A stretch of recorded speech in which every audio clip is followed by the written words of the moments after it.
Welcome to the Disruptive Coverage Podcast. I'm Jeff McMahon. I'm here with Jordan Martin and Corey White.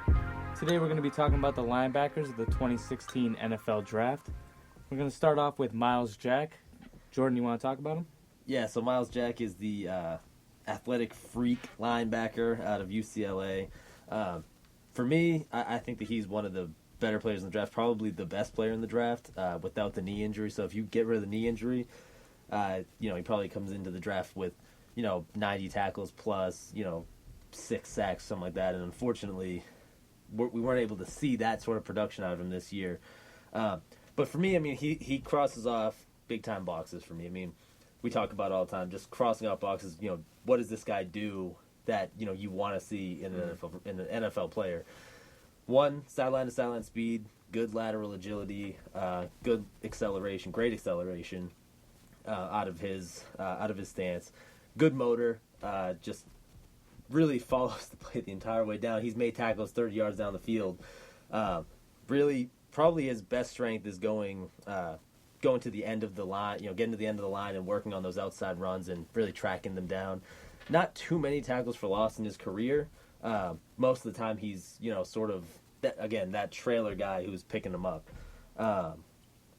Blitzes pretty well. I wouldn't say he's an above-average blitzer. You put him at 3-4 outside linebacker regularly, but I think that he does know how to blitz. He gets inside. He creates pressure. I think he only had 1 sack in his career at UCLA, but put a lot of pressure on the quarterback at the same time. And the other thing I would say is in space, as a zone coverage linebacker and in man, he is extremely good. He's got those joystick sort of hips, and he really can follow well. He follows the running back out of the backfield. He can follow the tight end. He can play deep down the middle. He can play that seam route against the tight end, and in cover, and in zone coverage again, like we've talked about it a bunch. San Diego thought about playing him at safety evidently, and he even said that in combine interviews that some teams are talking to him about playing safety in the NFL. I probably wouldn't do that. But he is extremely comfortable, and he finds the ball and finds the ball carrier really well. Again, he would fit into a 4-3 defense at any of the linebacker positions, inside, outside, Sam will. 3-4 probably played best inside. And, if you look at, sort of an outdated sort of system that has been changed is the Tampa 2, where you drop back and you let the guy catch the ball and make a nice clean tackle. He fits in that well at that as well, so... what do you think, Corey? Yeah, I agree with everything you said. Really athletic kid, obviously played running back. He's going to fit at that outside linebacker position that we talked about. But I think you put him at the will and just let him have free reign to, run down ball carriers, really show off his athleticism. I think his speed to get to everything and then his, tremendous ability to cover is going to really set him apart. At that position in the NFL. So pretty much the only thing that's negative is the knee injury, but seems to be okay. I think he'll be back fully healthy like he was before. Yeah, just looking, you mentioned he was a running back. Looking at his running stats, on 38 carries, he had 7 touchdowns. In his career there, on 68 carries, he had 11 touchdowns. That's every 6th carry he had a touchdown.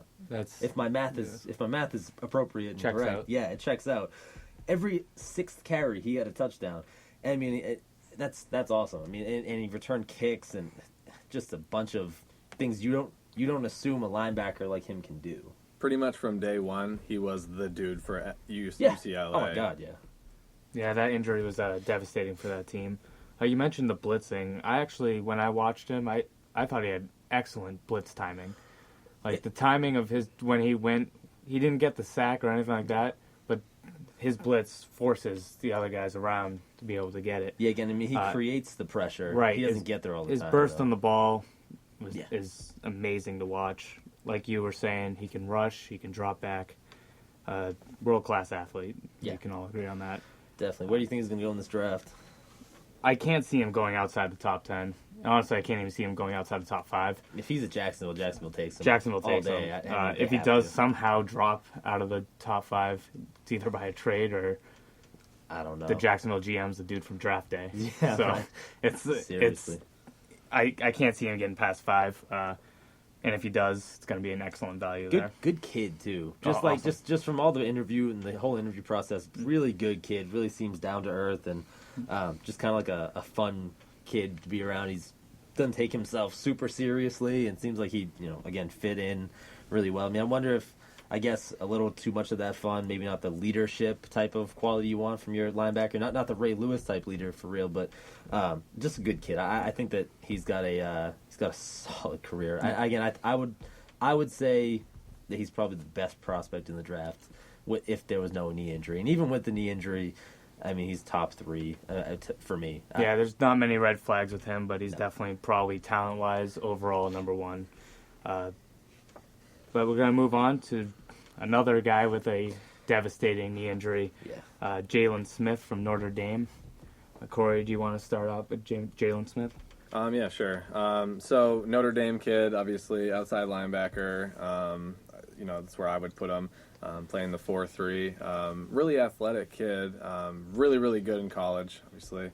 I think his ability to chase, very good. Kind of weave through traffic with that pursuit to kind of get to where he needs to be. As far as the weaknesses, really, it's just the medical is the big issue, even more than Myles Jack, who we just kind of talked about. I mean, he went to the combine, the doctors looked at him, they said possible nerve damage.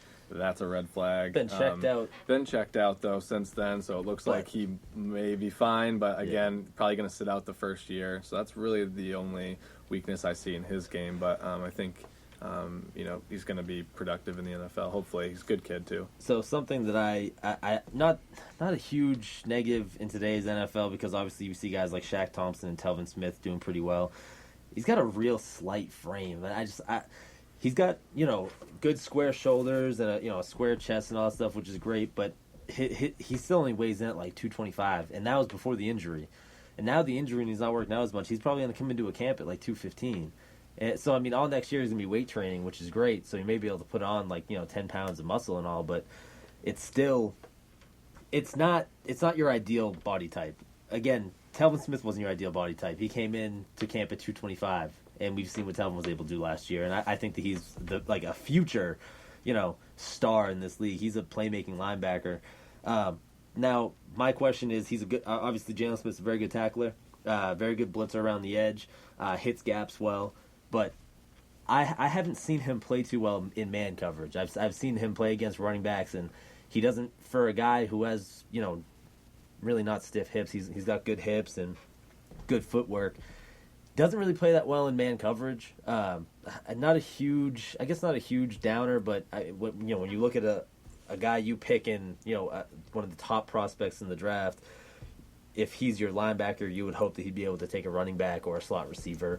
I guess that's my only negative on him. He looks good in zone coverage too, and he makes sure tackles. Yeah, I mean, admittedly, when I watched him play, I was a little biased, so I wasn't completely focused on the player. But they didn't really ask him to do a lot of man.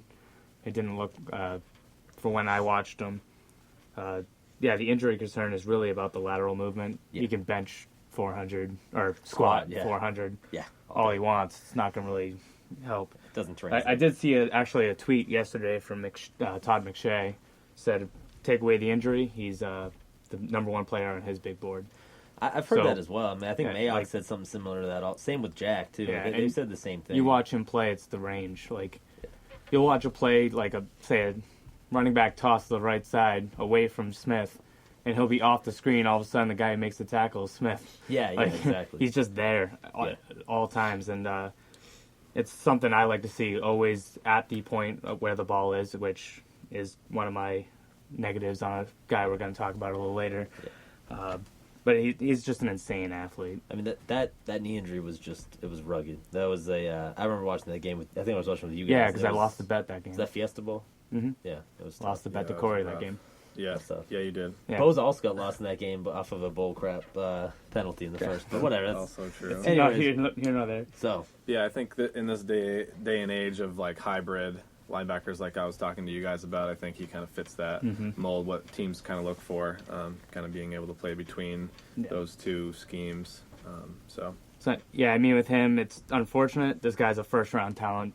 by far probably a top 5 talent again. But with that knee, because it happened so recently in the Fiesta Bowl, it's going to drop him. A team might take a chance in the first round because of the talent and just kind of sit him for a year, almost like a red shirt in college. But it's looking more likely that he'll drop to that second round where the value is just tremendous at that point. I can't see how he dropped to the second round, but I mean, I guess it's possible. I can't see how a team doesn't at least take a stab at it. There's a lot of teams that have a lot of needs, and they might not want to take that shot for a guy they can't play for this year. So we'll see. I mean, whoever gets him is going to get a great talent. They just have to be patient with them. Okay. So the next guy we're going to talk about is from Ohio State, and that's Darron Lee. Jordan, you want to take it? Yeah, I'm going to steal this one off you, Corey. Yeah, I know it's your Buckeye, but I because of the injuries to the other two players, to Jack and Smith, he honestly might be the. I mean, if you really look at the knee injuries and you say, well, that's a huge red flag for me. He's the best linebacker in the draft if you think the knee injuries are a big deal. You know, He is the best linebacker in the draft, hands down. One thing that I saw better than the other ones, the hips. I mean, he's got these joystick hips that they're like Dante Hall from back in the day. I mean, his hips are always moving. They're always I mean, they're so smooth. I would say that helps him get around blockers more than strength does, because he's able to go inside and then back outside. He blitzes pretty well because he uses his hips to throw it off. His feet are just always moving. I like that. You said you had a problem with his motor, Jeff? Yeah, it just seemed like I was saying with Smith, he was always there. And you made the argument that the Ohio State defense, and it's a fair argument, that there's so many guys on that defense that he just wasn't getting there before good them. Luck getting there before Jatavis Powell. I just noticed that he took some plays off a little bit, in that sense, where other guys were going for the ball. He kind of just you know what, you guys got it. Yeah. Which I want to see the guy go for. I want him to be the first one there. I gotcha. Instead of, and that was my biggest thing on him as far as that goes. On top of that, he never exceeded 80 tackles in his entire time in college.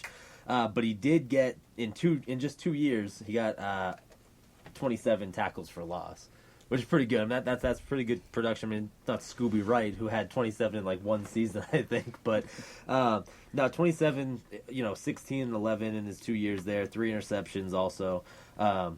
I think this is going to be a playmaking linebacker in the NFL. I think that he's more than just a tackler, which is what I want if I'm picking a linebacker in the first round. I want a guy who's going to get me turnovers, whether it's a forced fumble or an interception. I think that's exactly what he does. He's a playmaking linebacker in the NFL, and we've also something else. I didn't say this before. Something else I saw. They dropped him back in a safety zone and brought Jatavis Powell up at linebacker sometimes. So they dropped him in a deeper cover too as the safety and brought Jatavis Powell up as the linebacker, as the outside linebacker, which is kind of cool. That's something that is again, in the way the NFL is going nowadays, like Corey said earlier, you want your linebackers to be able to play all those positions, and I think he does all of those things almost ideally. In terms of making plays, tackling, I guess you can say is a problem of his. He doesn't get there enough, but he makes enough plays where I think that he's going to be real good. Yeah. I really like him too. Obviously, my Buckeyes, but So Levante David, Telvin Smith, these are the kind of linebackers that teams are getting now because of the way the league has gone with the passing and everything. So Darron Lee is going to be a perfect fit for that. As far as that, outside linebacker that you like to see, kind of, on that smaller end with the size and everything, but it's kind of where it's gone because his ability to cover is so good in man. Yeah. And you need that nowadays in the NFL. Yes. So really good at, diagnosing, kind of where the flow of the ball is going to go, but his athleticism and his flexibility to kind of contort his body, like you said, his hips are really, really good. But yeah, really loose hips, quick feet. He was a former high school quarterback, so that might be why his change of direction might be so good. Could also be why he plays really well in coverage, really knows where to go. Yep. But yeah, he has a really plus man cover talent, like I said. Capable gap blitzer, kind of delay and then go, kind of get skinny through those gaps. But as far as weaknesses go, play strength, maybe little bit there, but you can kind of get him into a program and, with the strength and conditioning coach, kind of help that out a little bit. But shows few authoritative tackles, which is kind of what Jeff was talking about. Just kind of lets some of those other great players on that defense take it over at times. But other than that, I think he's going to fit really, really nicely into today's NFL at linebacker. Yeah, I mean, again, I love the kid. What do you think? Where do you think he's going in this draft? This guy's gone as high as I've seen a mock have him at the Giants at 10. Yeah, which I feel like is a bit high. I could see it though. They like the athletic outside linebackers. I wouldn't be shocked by it. I think they have Jaquan Williams there right now. He's another one of those athletes. I'd be more shocked if he's going first round. I can't see him dropping. He has to be. Unless something random happens in the next 6 month. or 7 Buckeyes in the first round. I know. Good Lord, they're loaded. But just you guys touched on it. The discipline he has is really good. He tracks plays very well. Yeah. He really does. He stays behind him too. I mean, you said he didn't get there, but he stays behind him and really gets those cutback tackles.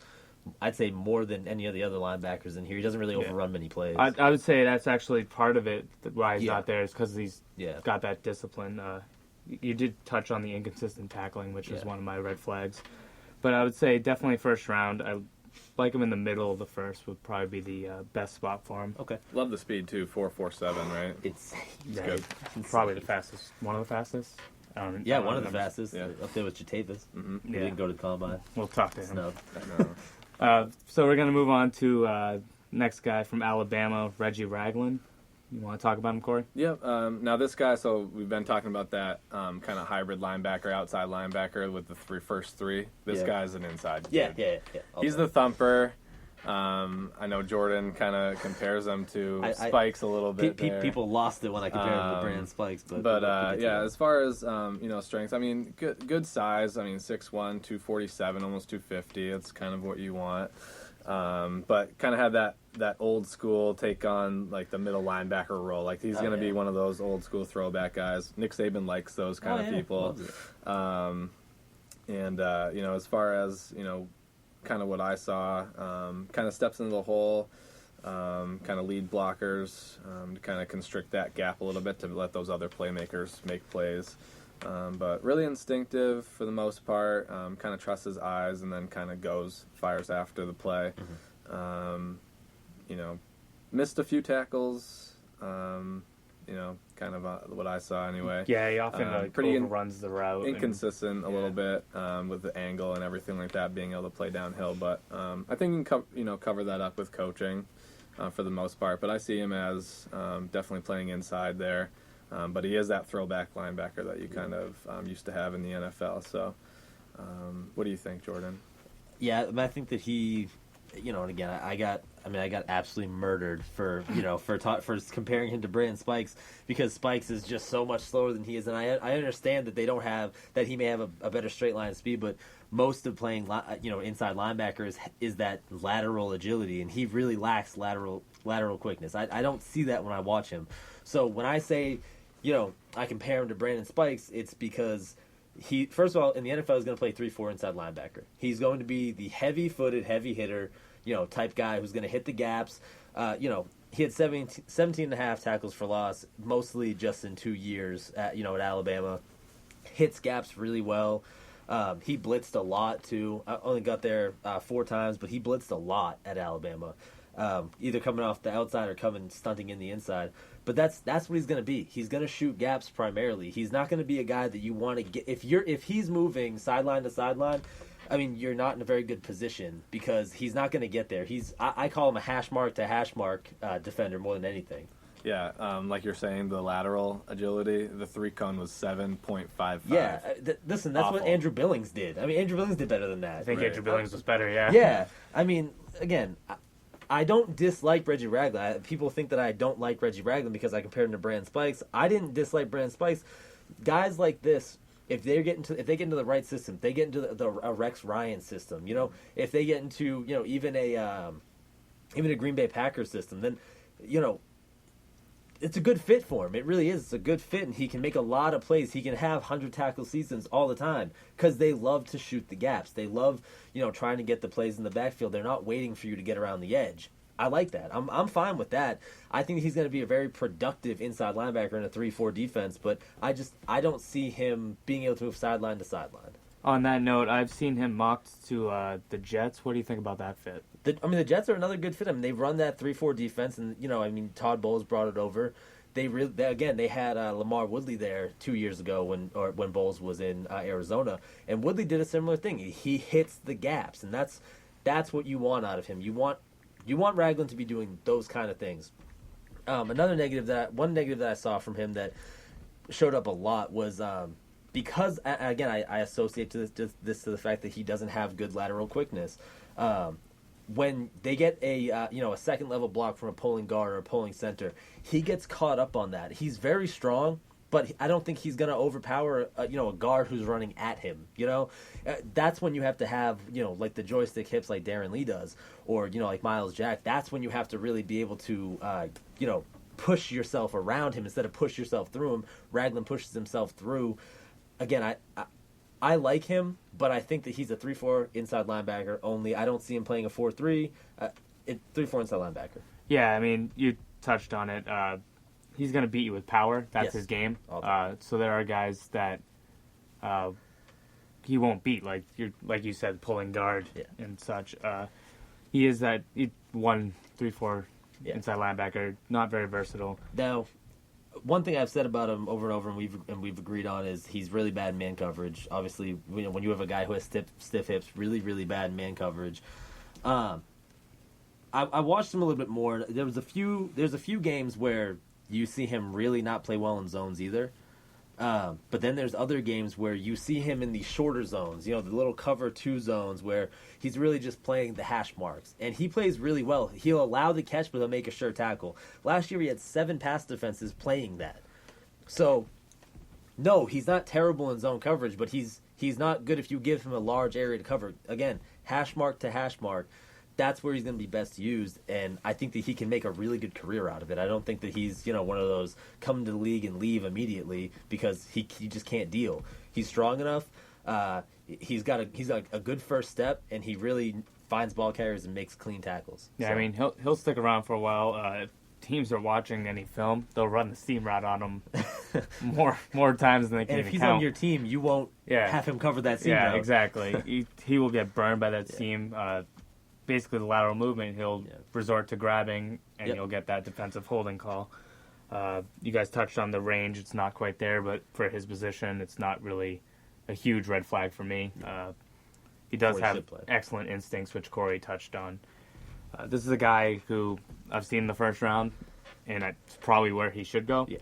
I could see him slipping to the second, depending on needs and whatnot, but it would be fairly shooking if he's not picked in day one. I mean, as much as people think I hate Reggie Ragland for some reason, he should be a first-round pick. I mean, he's pretty productive at Alabama on a defense with a lot of other really productive players. So, again, I think that he should be a first-round pick, and if he is, the team who gets him is going to be real solid.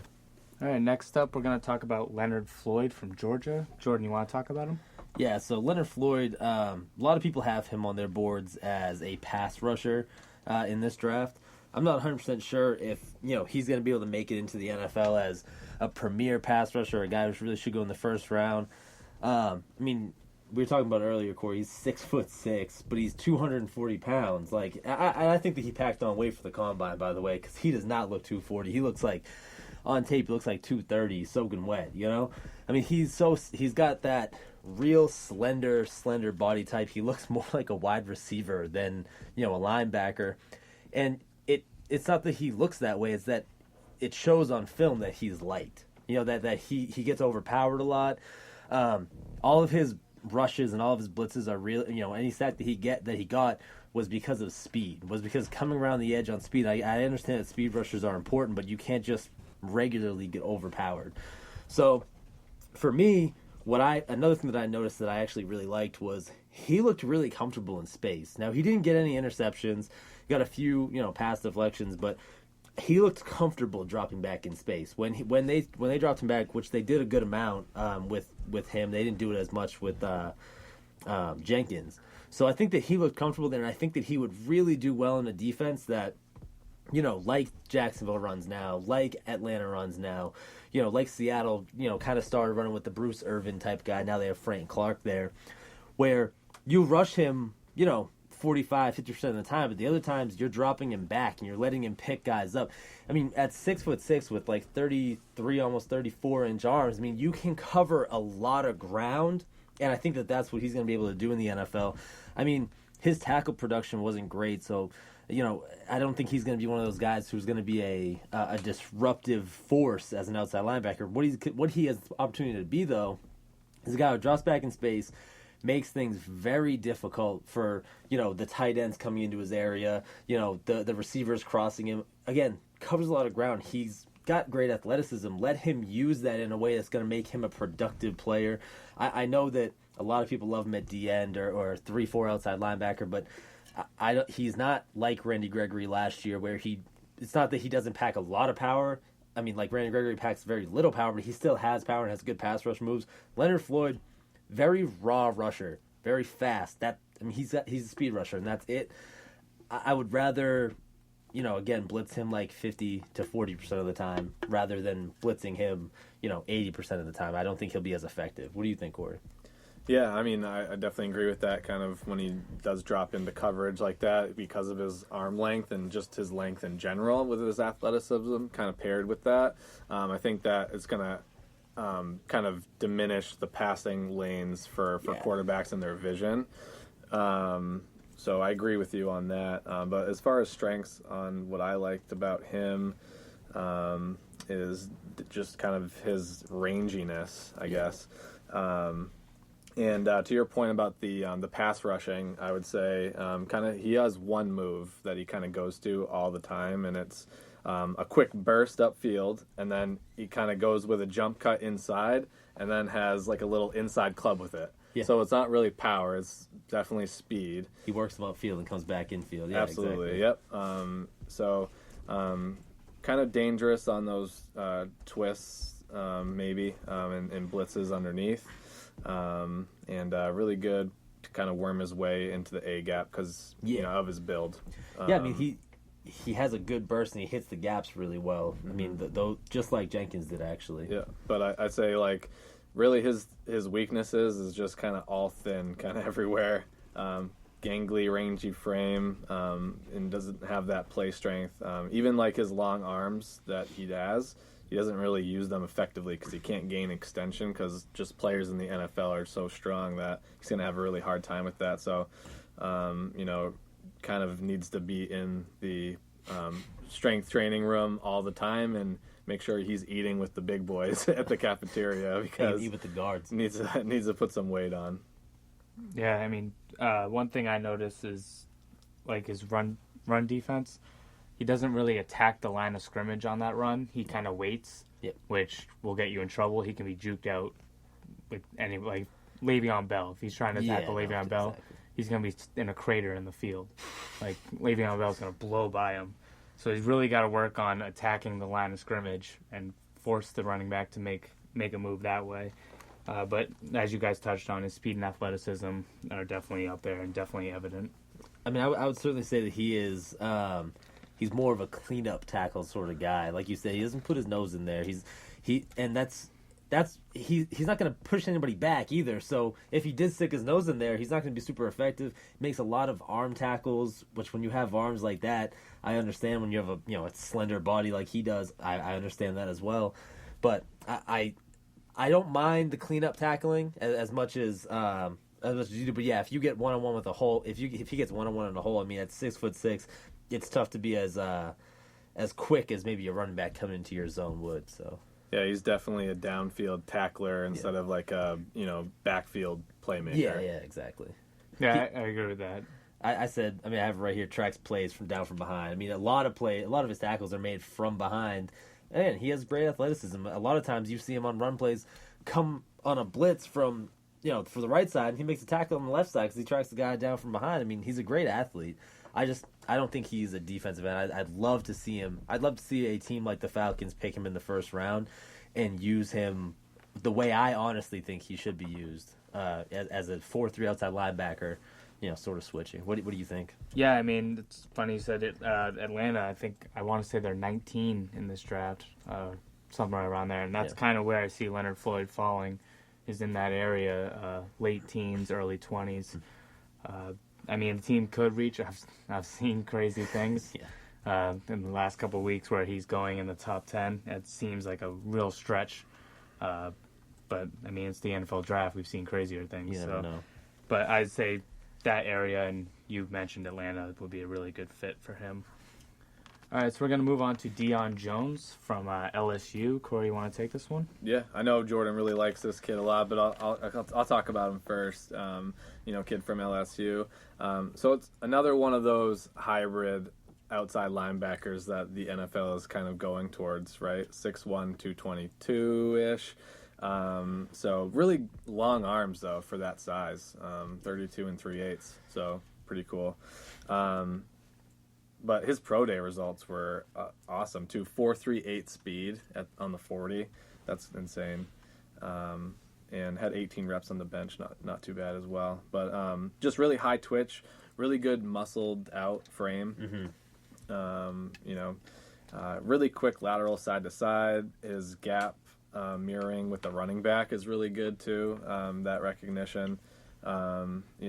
Speed to chase. He has that sideline to sideline ability, which is definitely key on that position at outside linebacker, and really accelerates off his spot. And really has bouncy feet, kind of sudden change of direction there, I noticed.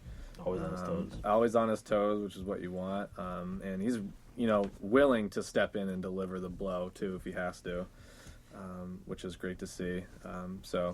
As far as weaknesses go, obviously a little undersized, but it's kind of moving that way. Stick him at the weak side linebacker spot. I think he'd do really well.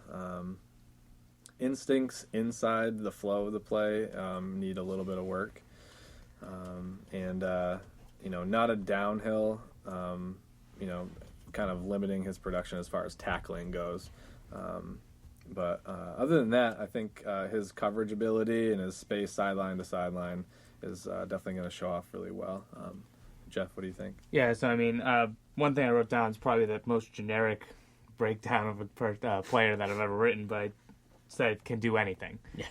I have it: zone coverage, man coverage, run defense, pass rush. He has the ability to do absolutely all of it because of his athleticism. You mentioned his short area quickness, and that is evident along with the range on film. And you also mentioned his quick reaction to a play, which also very evident and definitely a big strength of his. And what you were mentioning, he does get caught out of position sometimes, and that really, it takes him a little bit to get back into position, and that is shown in some games. And he struggles to break blocks at times, which, like you were saying, kind of hinders his ability to tackle a runner in that sense. But he's definitely a strong player for sure, and I'll actually pass it off to Jordan because this is one of his favorite guys. Yeah, so he's one of those athletes. He's right up there with Myles Jack, in my opinion. I mean, you watch him play, and you just, like Corey said, always on his toes. Very nice, good flow to his hips and the way that he's moving. Really just understands his gap assignment, shoots his gap when needed. I mean, he's really only had 1 year as a starter at LSU. I mean, obviously they've always had a great defense, but 1 year as a starter, in 1 year, 88 tackles, 12.5 for loss, 5 sacks, 2 picks. I mean, he just does it all. He does everything you want, a linebacker to do in the NFL nowadays. I think that he's a lot like Telvin Smith. He's the playmaking linebacker, and that's sort of the way that we're going nowadays. That's sort of the way you want your weak side linebacker to be able to play. You want him to make, not just make tackles, and play some run defense and play some pass defense and make quick tackles on pass defense, but also make plays, make things happen. I mean, you need that nowadays, and I think that he brings that. One thing that I really liked about him was, despite the fact he's 222 pounds or 225 around there, he has a great upper body size to him. He's very muscular, like Corey said, very filled out. And I guess Jaylon Smith sort of very similar to that, very muscular upper body, and it really does help him in terms of throwing himself into plays, wraps up all the time, finishes his tackles. One thing that I didn't like about him, really was, unlike Myles Jack. So one thing that Myles Jack did that I loved was when he, gets like the second level blocks. Say he's got a double team on a second level block. Tight ends, guards, center. He's really able to to shoot in between them. I didn't see Deion Jones, who really has great hips, just like Myles Jack, be able to do that. He doesn't shoot in between those double teams. A lot of times he gets taken out by just a guard or center. I saw him get pancaked a few times. Again, he is light, so it's going to happen, but you'd like to see a guy who's that quick on his feet to be able, and always on his toes, to be able to maneuver his way around the blocker. So I think that he can be a really good player. I think he really understands the game. Just in the Florida game that I watched, real tight game down to the end. I don't know if you guys remember this game or watched it. Real tight game down to the end, and it's a 4th and 8. And all day he sort of played in that little backwards zone. They had their receiver come in on like just a short little 2 to pick up 8 yards. He was supposed to be over on, in a cover 2, he's supposed to be all the way to the left. He ends up crossing the middle and makes an insanely nice back down from behind on this ball, just showing athleticism and showing that he really understands how that, what they wanted to do to him at that point. I thought that was, those are the things in the NFL. You need guys to be able to sort of make changes on the go and understand what's happening. I think that he really just gets better as the game goes on because he starts, again, understanding what the other team's trying to do to him. Yeah, and that's the recognition that Corey mentioned earlier. It's great. Was that early in the season, that Florida game? It was like 5 games in. All right, I'm pretty sure. Yeah, LSU was pretty terrible after that. Yeah, after that they were pretty bad. Once they got through Alabama, it was pretty much shot to the heart. Yeah, train wreck after that. You're so lame. But Deion Jones, this is a guy that I really didn't know how to peg his draft stock, because what you're saying, he's only started in the year, or starting this season for 1 year. So I would say probably like 3rd round is probably his best fit, because teams usually go for the guys who've shown the experience, have more film. There just isn't enough. I mean, he's got solid film from what he has, but again, there's other guys like somebody else we'll talk about in a minute who has a lot of film on him and is a really good player. Yeah, exactly. It's just he's so athletic. The team will grab him in day 2, I think. But he'll go after some of these guys that we've been talking about. Yeah. Up next will be Scooby Wright. Where are you? Scooby Wright the third. Jordan, Scooby Wright the third. Jordan, you want to talk about him? Yeah. So the one thing that hit me about Scooby was he is not in any way, shape, or form a size and speed freak. I mean, this, he has none of the admirable qualities that we talked about with Myles Jack, with Deion Jones, with all Darron Lee. He doesn't have any of those qualities. Literally, not one of them. So when you look at a guy like him, you see, if you're looking for the athletic type of guy that we've been talking about this entire time, he's not. He's an inside linebacker. He is insanely good inside linebacker too, because he's one of those grinders. He shoots gaps like a wrestler. He's just gritty, and he's got a high football IQ. High football IQ too. No, I mean, he actually does have a high football IQ. I know. Understands gap assignments.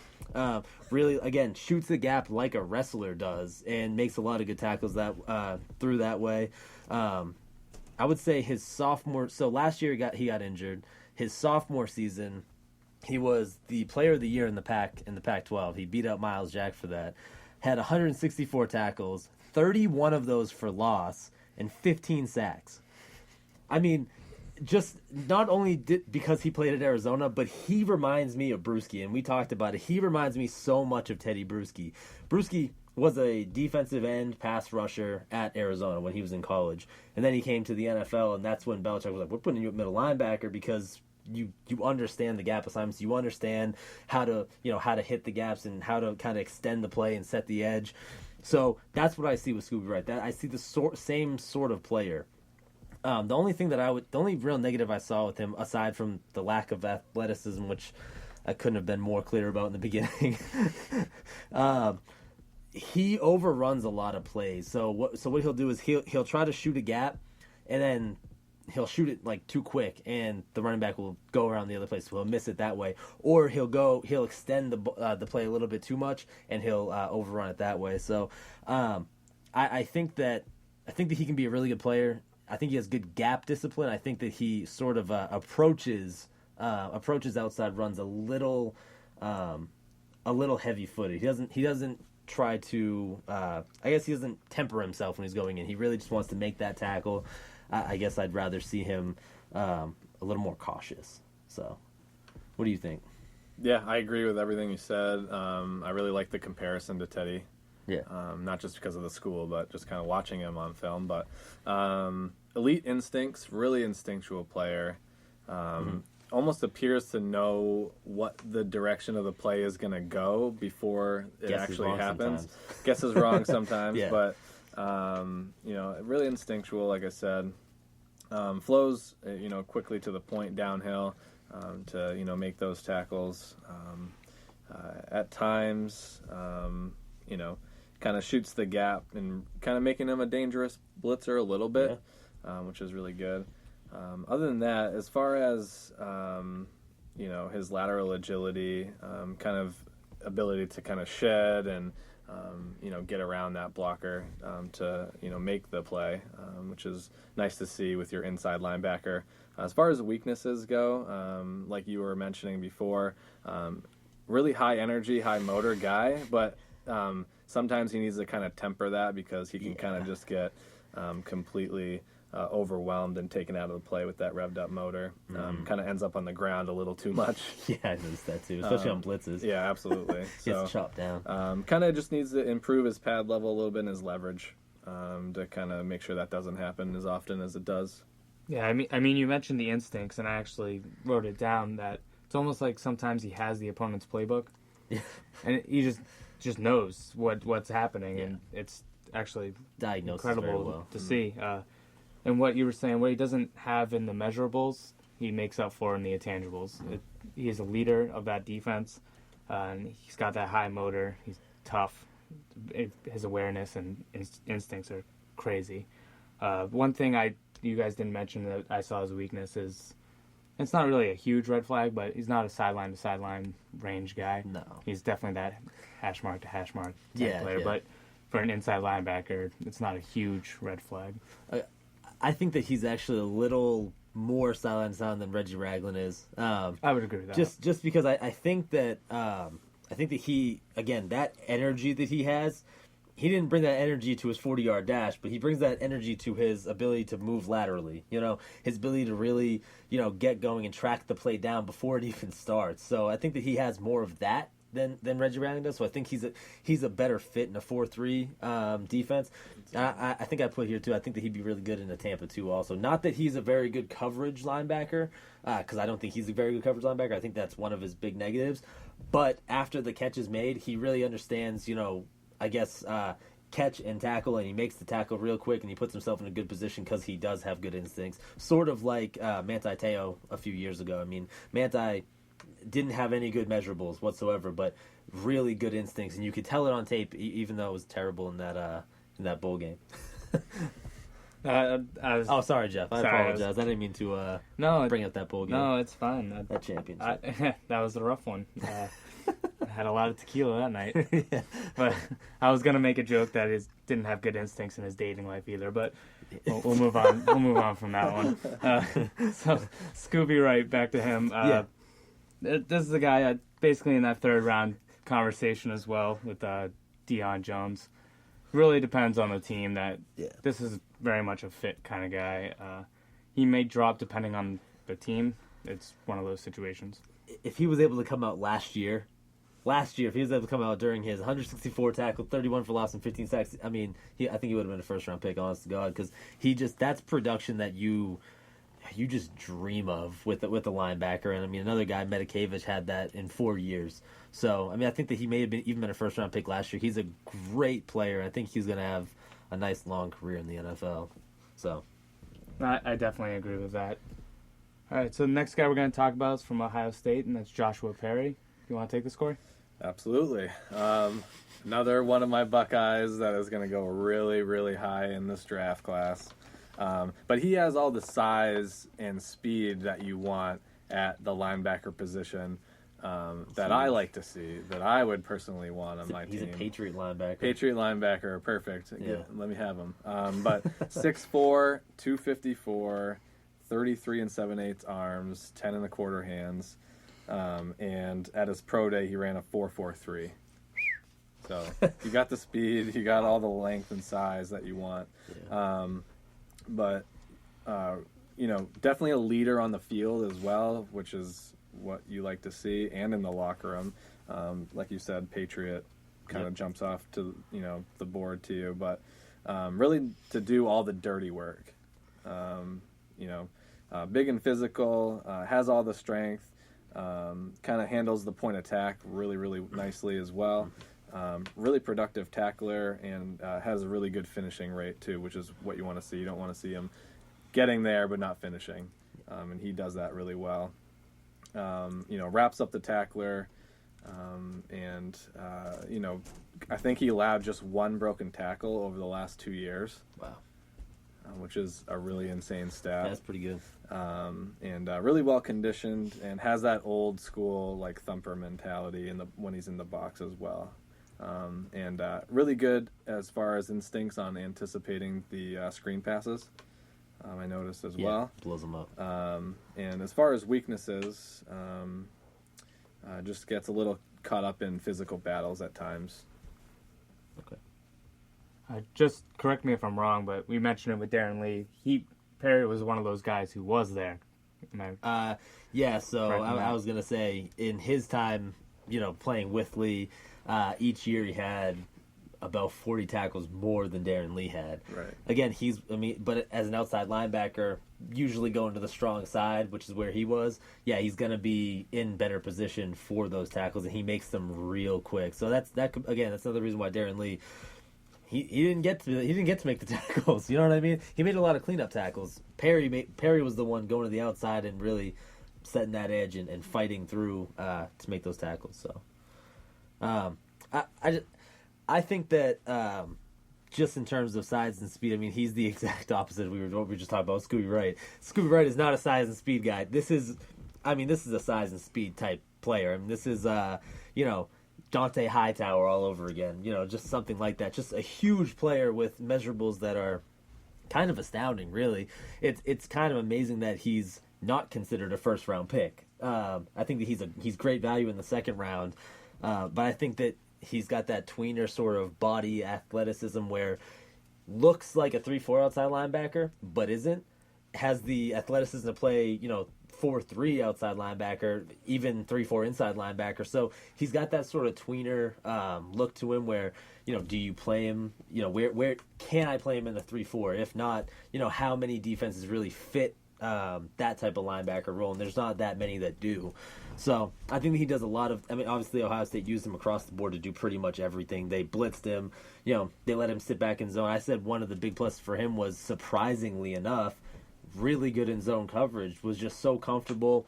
I said that he really forced second and third options a lot. So against quick pass teams, he really was able to diagnose, the drag routes coming to him, the slant routes coming to him, who was coming his way, forcing that second one and forcing, the quarterback to hold on to it, to let guys like Joey Bosa and Adolphus Washington get to the backfield and really just wreak some havoc.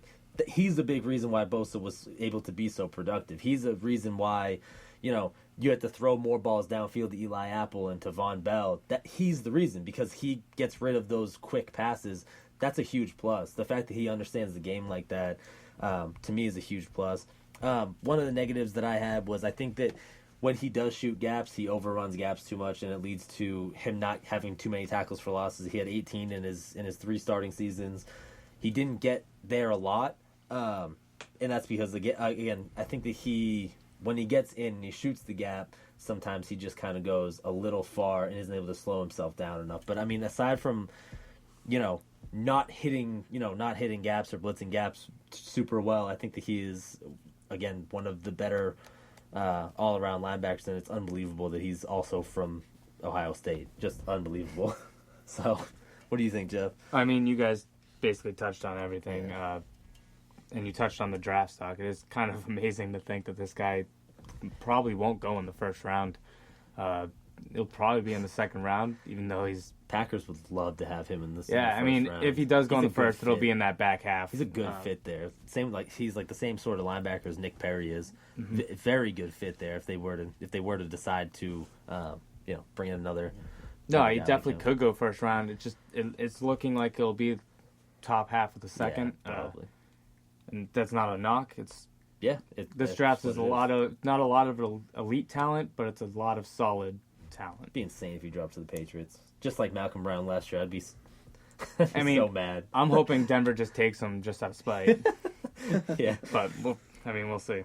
All right, so the next guy we're going to talk about is Kentrell brothers from Missouri. Jordan, you want to take it? Yeah. So he's another one of these 100% obvious inside linebackers, probably a 4-3 inside linebacker. And again, it's sort of a fleeting scheme, the Tampa 2. But I mean, now teams are doing different things to the Tampa 2 to sort of bring it into today's NFL, So I think he's another one of those really good Tampa 2 style linebackers. Drops back, reads the quarterback, and makes really good tackles. Just last year, 152 tackles. I think he had the most tackles in the nation last year. I'm pretty sure about that. Yes. Yep. And then he only had 2.5 sacks last year and 12 tackles for loss. But his thing is tracking the play, tracking a short pass and making a big tackle on it, just like you'd like from a Tampa 2 style middle linebacker. So something that I liked about him was he has a really, really thick lower body. I think he's like 245, real thick lower body, and it really anchors his tackles. Anytime he makes a nice big hit, he's a hitter too, by the way. This kid can lay the lead. Anytime he makes a tackle, he's able to drag you down to the ground because he does have that lower half that just kind of weighs you down. Shoots gas pretty well, tracks the ball carrier very well. Again, I think he's just a really good middle linebacker in the NFL in like a 4-3 defense, the Tampa 2 type style. What do you think, Corey? Yeah, I like what you said there. Really, really productive in his playing career. Really good vision, which I noticed. Really finds the ball really quickly, and doesn't really let it leave his sights. Innate sense to when to go over and under blocks, to kind of find those creases to tackle. Not a lot of linebackers can do that, but kind of calm and focused around the line of scrimmage. Plays with the pre-snap idea where the ball is kind of going to be heading, kind of gets to that spot, and kind of shoots in that jarring punch into blockers as well, which is kind of nice. And, finished with like 42 more tackles than the next linebacker in the SEC. So, gets there and he's finisher, which is what you want at that position. And definitely as far as weaknesses go, kind of have average athlete. Yeah. Doesn't have that quick twitch. But reactive athleticism, though. Kind of his feet don't work as quickly as his mind does. Yeah, no, that's 100% true. Again, he's one of those, like, if you Google stout linebacker, I mean, he is a stout linebacker. I mean, his body just screams like anchor of the middle of a defense. Like, he's not going to be, the turnover machine. He's not going to be the playmaker. He's just going to make a lot of really, really good tackles. And he could lead the league in tackles many years to come because he just has that ability to get there. He's got again really thick lower half, got a good burst, and kind of gets to where he thinks the play is going to be very well, and then just finishes every single tackle that gets into. Huge cleanup. I mean, you took the words out of my mouth. If you want teams want a tackler, yep, look no further. Yeah. He's going to finish, and what you were just saying, he takes the angle instead of. It's the instincts. He goes right to a spot instead of going to a ball carrier. Yep. And that's why he's led the nation in tackles. I like him. His draft stock, it's kind of fluid. And once you get past like the second round, it really could go third, could go fifth. It's really about what the team is looking for. And so I have him as the 3 to 5 range. He could definitely gain the third round with the likes of Scooby Wright and Deion Jones, or he can even drop to the 4th, depending on what a team wants. That's fair. So we're going to talk about Cravens from USC. Corey, you want to take it? Yeah, I've kind of gone back and watched him a little bit more, and I really like his style of play. Another one of those hybrids that are coming into the league that are really popular right now. I think he can play, in the box as a safety, and then also play the will, chasing down ball carriers, just because with his athleticism and his size. But definitely born to be a football player. Really smart and tough as well, and definitely doesn't hesitate to jump into the mix at all. So really has good use of his hands too, which I noticed, and kind of gets that punch into the blocker's frame, and then kind of unlocks this his arm extension, which is what you want to see. To kind of keep himself clean so he can actually make that tackle as far as shedding them off of him. And, definitely, has that square pad level. And definitely think that he's going to be able to kind of carry over that frame that he has as far as staying at that 230, kind of around that Telvin Smith size. Yeah. Which is great to see. You definitely need that in today's NFL with, teams switching in and out, kind of going to nickel and that kind of thing. So, as far as weaknesses go, definitely think it's going to take him a little bit of time to adjust to the power of the point of attack in the NFL a little bit, just the way he's kind of built. But, I think he definitely has the instincts to do it. And he's not as twitched up as you kind of expect to see with a player of that size. But sometimes he can get engulfed a little bit too early when he does use his hands. But what do you think, Jordan? Yeah, I think he's another one of those playmaking linebackers, a guy who can really probably play safety, like Jatavis Brown, who we'll talk about. Yeah. Just in his 3 years in college, he had 15 turnovers. He forced 15 turnovers. That's 5 a year. Mm-hmm. That's really good production, and that's moving him around, like you said, from linebacker a little bit in the box and playing some good coverage. I think mostly he's a coverage linebacker. I think that if you bring him in, he's a guy you sit in the zone. You're really not trying to blitz him off the edge, and I just think that he fits again perfectly that 4-3 outside linebacker spot where you're gonna have him taking slot receivers, taking running backs, and probably making some pretty nice plays on the ball. I think he in his 3 years, 16 pass deflections also.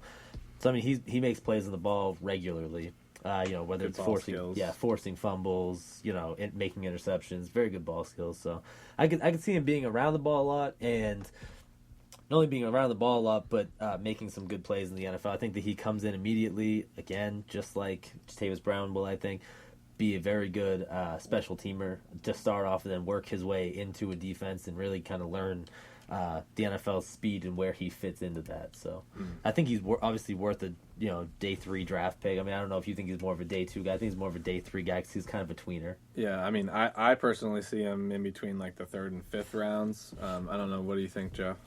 Yeah, that's pretty much where it is. Some people really like him, and I've actually seen his high 2nd round. Yeah. And it's because of that versatility. I think it could be third round. Actually, kind of see him in the 3rd round, so day 2. But he could slip for sure. Yeah. Okay. So those were our top 10 rankings. We just want to touch on a couple guys that we really like outside the rankings. First, we're going to talk about Jatavis Brown, and we'll start with Corey on this one. Yeah, so I mentioned him like a long time ago that this kid is one you need to watch. Loves him. I really, really like him, but like we were just talking about with Cravens, gonna put him at that will outside linebacker, in the box safety. He has that versatility because of his size, but not only because of his size, but just his ability to play laterally, and his speed. He's just an athlete. He's crazy. So 5'11", 221, almost 20 tackles for loss and 12 sacks as a senior last year. And then he had 345 total tackles in his college career. So he's a playmaker. Was first team All-MAC 3 times, Conference Defensive Player of the Year last year as well, but really explosive athlete, outstanding speed and range, has that special sideline to sideline ability to be able to run down the play. There's times where you see, little dump off to a running back on the opposite side of where he is, and he's the one who ends up running the play down and making the tackle. But he has that never quit motor that you like to have in all your players. I know Jeff really likes that. Yes, he's just always around the ball. And it was a shame that he was snubbed from the combine. So at the regional combine, he showed out 4.4740 there. But I really, really like, Jatavis Brown a lot. I think he's going to fit very nicely into today's NFL at that position. He's got a lot of stats. I'm just looking at him right now to jump off the board. But the number one, 10 forced fumbles. 10 forced fumbles. That's crazy. You can tell that he really just, and you can see when he plays too, he really goes for those hits and gets his helmet on the ball. Honestly, in the NFL, we talked about this. I think he's purely a safety. I think that he can play strong safety. Obviously in the box, I understand that, but he's so he's just got this ability to start and stop, and his break on the ball is so good. I would, if I was an NFL coach, I would want to put this guy 20, 30 yards back and let him make some plays on the ball occasionally too. Let him come in, let him, spearhead some receivers and, obviously legally. Yeah, not Brandon Merriweather. Yeah, not Merriweather, but, bring him in. He's got perfect size to play that position in the NFL. I think he'd be a really good safety. He can play in the slot, so again, a strong safety, sort of like the Cam Chancellor. Let him come in, play the slot, play the the linebacker. Not the linebacker, the tight end. Let him play that that small linebacker position as a safety. Drop him back. He's got the versatility. I think he comes onto a team again as a special teamer, because I think he'll be an insanely good special teamer also, just because of all of his measurables and his ability to wrap up tackles. But I think that he comes in as a special teamer. You kind of do some things with him, see where he can be used, and I think he's going to be on rosters for a long time. I would say that maybe not a starter, an all-pro for long term, but definitely going to be on rosters, going to be making some plays, and rightfully so. He's a good player. Yeah, when people talk about their sleepers of the draft, this is a very popular name that pops up. Yep. And just one guy I really feel like should be mentioned is, and you mentioned him earlier, is Tyler Matakevich from Temple. Guy just is a tackler. He's a leader. He has very good arm extension, and he's got pretty good size. He's kind of like Reggie Ragland in a way, especially with the run defense. Yeah. Very aggressive at the line. And how many tackles? You said you had his stats, right? He almost has 500 tackles in 4 years. Yeah. 493 tackles. Every year over 100 tackles. Yeah, I mean that's insane production. Yeah, and that's what I'm saying. With the inside linebacker, he will get your tackles. Yeah. There definitely are some weaknesses that will kept him out of the rankings. Like his change of direction is not really there. Doesn't have that quick twitch. He's not fast. He's a slow player, sideways and forward. Definitely a downhill thumper, just kind of like Ragland is, and can play real well in a 3-4. I feel, making a lot of real clean tackles. Yeah, I felt he was very similar to Ragland that way as well. And another way, unfortunately, is his coverage against the seam route, as we mentioned earlier with Ragland. I'm watching tape on Matakevich. I'm running the seam again. It doesn't have those quick hips, and he will.